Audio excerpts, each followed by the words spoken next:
Good morning students. आज आम 200 वर्षर गोटे कैलेंडर विषय जानिबा। देख आम आज मुझे गोटे 200 मसीहार गोटे कैलेंडर निजे तैयार करछि। प्रथमे 1901 मसीह 2000 मसीहार मसीहा गुड़िक गोटे साइड लिखी लेफ्ट साइड रे एवं 2001 मसीह 2100 मसीहा पर्यंत मसीहा गुड़िक लिखी राइट साइड रे एवं केतुडे मास जो 12 मास आग को लिखी गोटे टेबुल रे एवं केतुडे एबीसीडी करी गोटे सिंबल देछि एवं से मास गुड़िक तारीख लिखाई प्रति मास रे तेणु से तारीख गुड़िक केतोटे सिंबल भाग कराई। आमे प्रथमे 1950 मसीहा जनवरी 26 तारीख कि बारे पड़ीला आमे जानिबा। तुमे कहि परिबो कि जे 1950 मसीहा जनवरी 26 तारीख कि बारे पड़ीला तुम जानिछ ना जानि नथिबो किंतु मु कहि देबी। देख प्रथमे easy way to get day और date. Let us say you want the day falling on the 26th January 1950. All you have to do is run your finger across your 1950. 1950 देखिबा 1901 रु 2000 मसीहा मध्य रे एटी 1950 मसीहा अछि।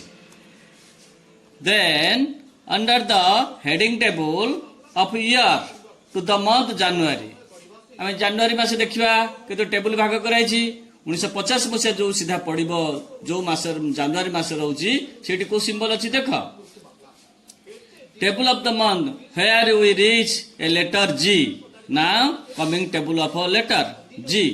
आम से जो मास रहा से मसीहार सीधा जो मास रहा सिंबल है जी से जी को आम देखा table of letter G in this particular case in our month of January where we find the day falling on 26 January 1950. प्रथमे आम 1950 मसीहा देखिले मास देखिले मासर सिंबल देखिले सिंबल पहला जी जी रे मु मध्य केते गुटे भाग करछि एबीसीडी करके मु भाग करछि वो सेथिरे मध्य 12 एवं तारीख गुड़िक लिखिछि। जी पड़छि देखिबा 1950 मसीहा जनवरी 26 तारीख आमे जो जनवरी मास जी सिंबल पहला से जी सिंबल रे आमे जो जनवरी मासर 26 तारीख को उठी पड़छ देखिबा 26 तारीख एठी पड़ला से जो 26 तारीख ता सीधा देख 12 तेणु गुरुवार थर्सडे पड़ला तेणु आमे जानले the following on 26 January 1950 is Thursday. पुणी आमे गोटे जानिचे जे तुमरो जन्म तारीख कि बारे पड़ता तुम जापर तुम बापा माँ कहींपारे ना तुम मन नथिबो किंतु मु कहीदेवी तुम जन्म को बारे पड़ता मुझे कहले देखी 18 सेप्टेम्बर 2005। अच्छा 18 सेप्टेम्बर 2005 आग मसीहा देखा 2005 मसीहा देख 2001 मसीह 2100 मसीह 2005 मसीहा कौटी अच्छी आम देख बुलिकी आम देखा 2005 मसीहा देखिल ये जो 2005 मसीह सेप्टेम्बर मास आम सेप्टेम्बर मास को सीधा जा सेप्टेम्बर मास कौन सिंबल अच्छी डी।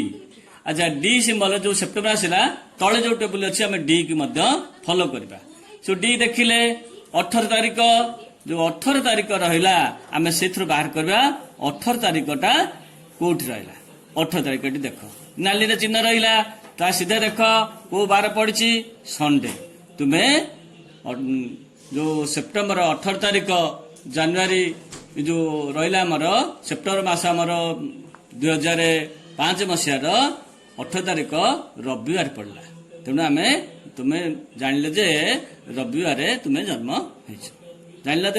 धन्यवाद।